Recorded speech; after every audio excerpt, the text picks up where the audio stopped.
আসসালামু আলাইকুম এভরিওয়ান, আশা করি সকলে ভালো আছেন। তো আপনারা যারা ওয়াইফাই ইন্টারনেট ব্যবহার করেন, আপনার রাউটারের স্পিড দেখা যাচ্ছে অনেক বেশি কমে যায় কোনো কারণ ছাড়াই। আপনার রাউটার ঠিক আছে, এরপরে আপনার অন্যতেও কোনো সমস্যা নাই, আবার যে ওয়্যারগুলো কানেকশন দিয়েছেন সেইগুলোতে কোনো সমস্যা না থাকার পরে অনেক সময় দেখা যায় যে ইন্টারনেট গতিটা যেমন ছিল তার থেকে অনেক বেশি কমে যায়। তো আপনারা যদি চান যে এই সমস্যাটা সমাধান করতে, তো একটা কাজ করার মাধ্যমে খুব সহজেই এই সমস্যাটা সমাধান করতে পারবেন। তো আজকের ভিডিওতে আমি সেটাই আপনাদেরকে দেখিয়ে দেবো। তো অবশ্যই ভিডিওটি না টেনে সম্পূর্ণ ভিডিওটি দেখবেন। মূল ভিডিওটি শুরু করার আগে সকলের কাছে ছোট্ট একটা রিকোয়েস্ট, যারা এখনও চ্যানেলটি সাবস্ক্রাইব করেনি তারা অবশ্যই চ্যানেলটি সাবস্ক্রাইব করে আমাদের সাথেই থাকবেন। তাহলে চলুন মূল ভিডিওটি শুরু করা যাক।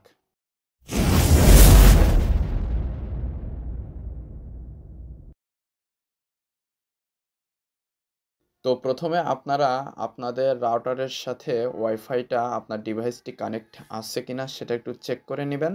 তো আমার এখানে দেখতে পারছেন কানেক্ট করার রয়েছে। তো আমি এখন যে কোনো একটা ব্রাউজার সিলেক্ট করব। তো আমি এখানে গুগল ক্রোম যে ব্রাউজারটা রয়েছে এটা সিলেক্ট করছি।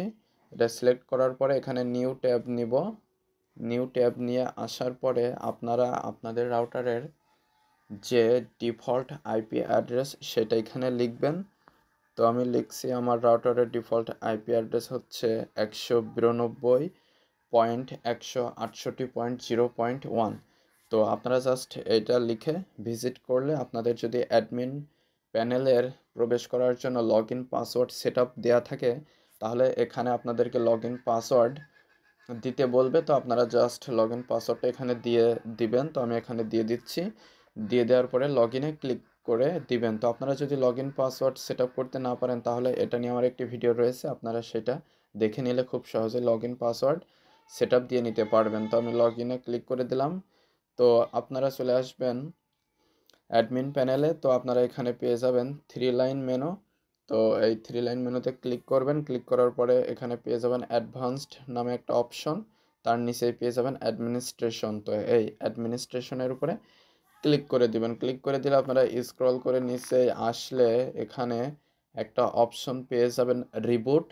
তো এখানে রিবুট হিসেবে রয়েছে আপনাদের রেস্টার্ট থাকতে পারে, রিবুটও থাকতে পারে। তবে এখানে নিচে একটু নিচেই দেখতে পাচ্ছেন রিসেট রয়েছে। তো রিসেট দেওয়ার প্রয়োজন নাই।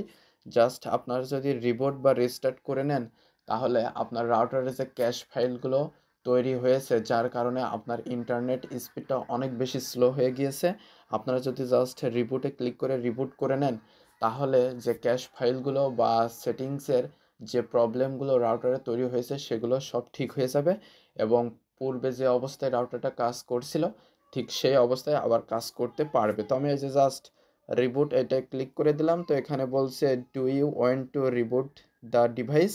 তো আমি ওকেতে ক্লিক করে দিলাম। তো এখন দেখতে পাচ্ছেন এটা রিবুটিং শুরু হয়ে গেছে 1-2% করে। এটা 100% হয়ে গেলে কমপ্লিট হয়ে যাবে। তারপরে আপনার ডিভাইসটি রাউটারের সাথে অটোমেটিক্যালি কানেক্ট হয়ে যাবে। তারপরে আপনারা যদি ইন্টারনেটটা ব্যবহার করেন তখন দেখবেন পূর্বে যে অবস্থায় আপনারা ব্যবহার করতেন ঠিক সেম স্পিড আবার এখন দিচ্ছে। তো আমার রাউটারের ইন্টারনেট অনেক বেশি স্লো হয়ে গিয়েছিল, তো আমি এটা একটু আগেই করেছি, করার পরে ইন্টারনেট স্পিডটা অনেক বেশি বেড়ে গিয়েছে। তো আপনারা যদি এই কাজটা আপনাদের যে রাউটারই হোক এই কাজটা করে নিতে পারেন, তো আশা করা যায় ইন্টারনেট স্পিডটা বেড়ে যাবে। তো আশা করি মূল বিষয়টা বুঝতে পেরেছেন। তো আজকের ভিডিওটি এ পর্যন্তই। পরবর্তী ভিডিওতে কথা হবে। ধন্যবাদ সবাইকে।